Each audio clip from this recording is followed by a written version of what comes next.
मोदी जी, क्या Epstein files में फंसने के बाद आपने भारत की आजादी को ट्रंप के हाथों गिरवी रख दिया?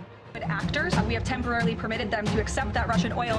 हद है, हद है, हद है इसको सुनना, हद है इसको बर्दाश्त करना कि भारत हमारे सामने नाचता है। हम कहते हैं उठ तो उठता है, हम कहते हैं बैठ तो बैठता है, हम कहते हैं नाच तो नाचता है और हम कहते हैं दुम हिला तो दुम हिलाता है। नरेंद्र मोदी के नेतृत्व में बना न्यू इंडिया एक तब्बू इंडिया है, डरा हुआ इंडिया है, सहमा हुआ इंडिया है और अमेरिका के पीछे पीछे घूमता इंडिया है। 4 बार हिंदुस्तान की बेइज्जती अमेरिका कर चुका है। हम जैसा कहते हैं इंडिया वैसा करता है। युद्ध ईरान, अमेरिका और इजराइल के बीच चल रहा है, लेकिन पिछले 11 दिनों में जब से युद्ध शुरू हुआ है 4 बार हिंदुस्तान की बेइज्जती अमेरिका कर चुका है और अब तक हमने एक बार भी उनके बयानों पर रिएक्ट नहीं किया है।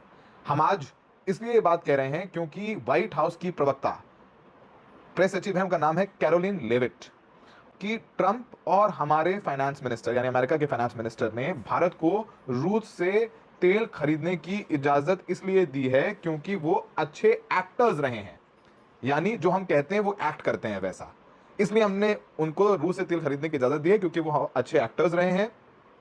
हम जैसा कहते हैं इंडिया वैसा करता है। भारत ने हमारे कहने पर रूस से तेल खरीदना भी बंद कर दिया था। फिलहाल हमने अस्थायी तौर पर भारत को रूस से तेल खरीदने की इजाजत दी है और वो तेल खरीदने की इजाजत दी है जो कि समुद्र में है, जो शिप्स में है वही तेल खरीद रहा है। इससे रूस को कोई लॉन्ग टर्म फायदा नहीं होगा। ये पिछले 11 दिन में भारत की संप्रभुता पर, सॉवरेनिटी पर चौथी बार अमेरिका ने सवाल उठाया है।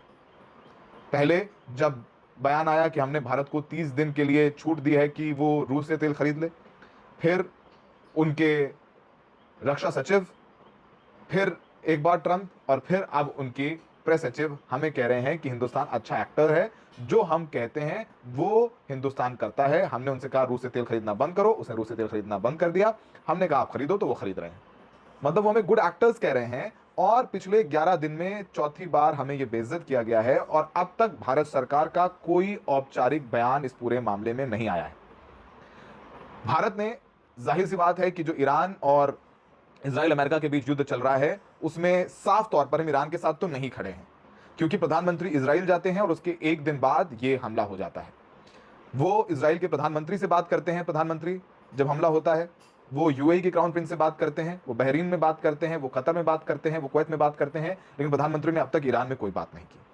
और हम लोग लगातार बता रहे हैं कि किस तरीके से जो ईरान है वो हमारा परंपरागत मित्र रहा है और तो और हमारे पड़ोस में उनके एक नेवल शिप को डुबो दिया जो कि हिंदुस्तान आया था हमारा मेहमान बनके एक युद्ध अभ्यास में हिस्सा लेने के लिए।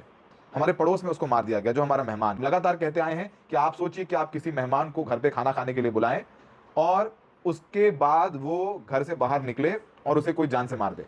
वैसे तो हमारी कोई लीगली हमारी कोई वो उसमें प्रॉब्लम नहीं है, वो तो हमारे घर पे नहीं मारा ना, वो तो बाहर मारा, लेकिन मॉरली तो है, हमारी जिम्मेदारी तो है। 100 नाविकों की मौत हुई ईरान की और अब तक उस पर भी हमने कोई शोक व्यक्त नहीं किया है। अब कैरोलिन लेविट का ये बयान और भी सवाल उठाता है हमारी विदेश नीति पर। क्या एक आम हिंदुस्तानी के तौर पर आपको यह सहना चाहिए? क्या एक प्राउड हिंदुस्तानी के तौर पर आपको यह सुनना चाहिए? वैसे ये कहा जाता है कि विश्व में हमारा डंका बज रहा है। क्या यही डंका बज रहा है कि हम अमेरिका को जवाब तक नहीं दे रहे हैं, एक बयान तक नहीं दे रहे हैं? क्या यह स्वीकार्य है?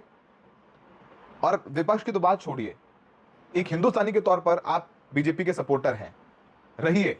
आपको स्वीकार्य है कि जिस देशभक्ति के नाम पर आप प्रधानमंत्री मोदी को प्रधानमंत्री बनाए हुए हैं वहां तो आपको रिजल्ट नहीं मिल रहा है?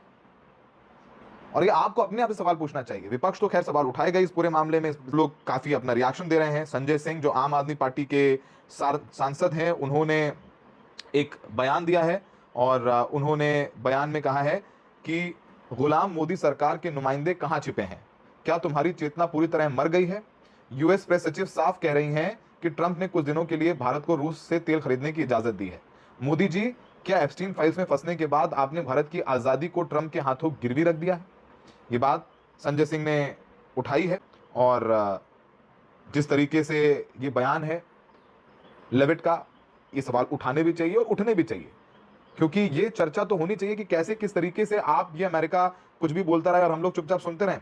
इस पूरे मामले में कांग्रेस ने भी अपने औपचारिक हैंडल पर ये बयान शेयर किया है और ये जो सवाल था वो ललित के झा ने पूछा था, जो कि हिंदुस्तान के ही एक पत्रकार हैं और वो आईएनएस के एडिटर भी हैं, उन्होंने ये सवाल अमेरिका में पूछा था ललित के झा ने। तो सारे सवाल इस बात की ओर इशारा कर रहे हैं कि हमारी जो चुप्पी है वो काफ़ी चौंकाने वाली है।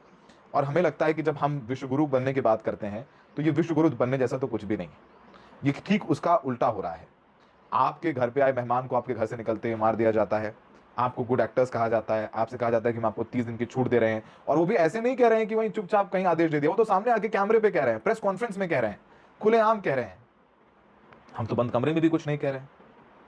प्रधानमंत्री मोदी जब बयान देते हैं पार्लियामेंट में, आप कांग्रेस को क्रिटिसाइज करिए और खूब करिए, आप लोग पॉलिटिक्स कीजिए, आप लोग पॉलिटिक्स करते हैं, but as a proud Indian, एक आम आदमी के लिए ये जो अमेरिका कर रहा है वो अस्वीकार्य है। हमारी चुप्पी कहीं ना कहीं हमारी विदेश नीति पर सवाल उठाती है। Good actors. We have temporarily permitted them to accept that Russian oil. बिल्कुल सही सुना आपने। नरेंद्र मोदी के डोनाल्ड माई फ्रेंड की हिम्मत इतनी बढ़ गई है कि वो 78 साल पहले कायम की गई भारतीय संप्रभुता को गालियां दे रहा है। वो रोज भारत के 150 करोड़ नागरिकों को पूरी दुनिया के सामने नीचा दिखा रहा है। बोल रहा है कि भारत हमारे सामने नाचता है। हम कहते हैं उठ तो उठता है, हम कहते हैं बैठ तो बैठता है, हम कहते हैं नाच तो नाचता है, और हम कहते हैं दुम हिला तो दुम हिलाता है। और हमारे प्रधान की हिम्मत नहीं है उसकी आंखों में आंख डालकर बोलने की कि बकवास बंद करो। भारत की संप्रभुता, उसका स्वाभिमान और उसकी स्वतंत्रता बिकाऊ नहीं है। खबरदार जो आइंदे से हमें अपना उपनिवेश समझने की कोशिश की। अमेरिका कहता चल हट। अब सुनिए कैसे उसने एक बार फिर से हमारी संप्रभुता को नीचा दिखाया। Yes. Have you spoken to President about it? What's the idea behind this? I've spoken to the president about it. Bharat के एक पत्रकार ने व्हाइट हाउस की प्रवक्ता कैरोलिन लेविट से पूछा था, अमेरिका ने भारत को रूस से तेल खरीदने की छूट दी है, इसे लेकर के आपने राष्ट्रपति ट्रंप से बात की है? इस पर कैरोलिन लेविट ने कहा बिल्कुल बात हुई। Yes, I have spoken to the president about it. लेकिन इसके बाद उन्होंने मुस्कुराते हुए जो कहा वो भारत जैसे संप्रभु, स्वाभिमानी और स्वतंत्र देश के गाल पर तमाचे की तरह है।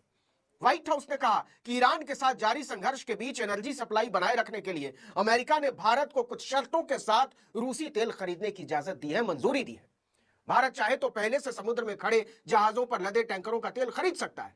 अमेरिका ने उसे इतने की ही इजाजत दी है, वो भी केवल 1 महीने के लिए। सुनिए जरा। Temporarily permitted them to accept that Russian oil, and this Russian oil was already at sea. It was already out on the water. So this short-term measure, we don't believe it will provide significant financial benefit to the Russian government at this time. ये बकवास है, सरासर बकवास। विपक्ष ने इसे लेकर मोदी की खाट खड़ी कर दी है।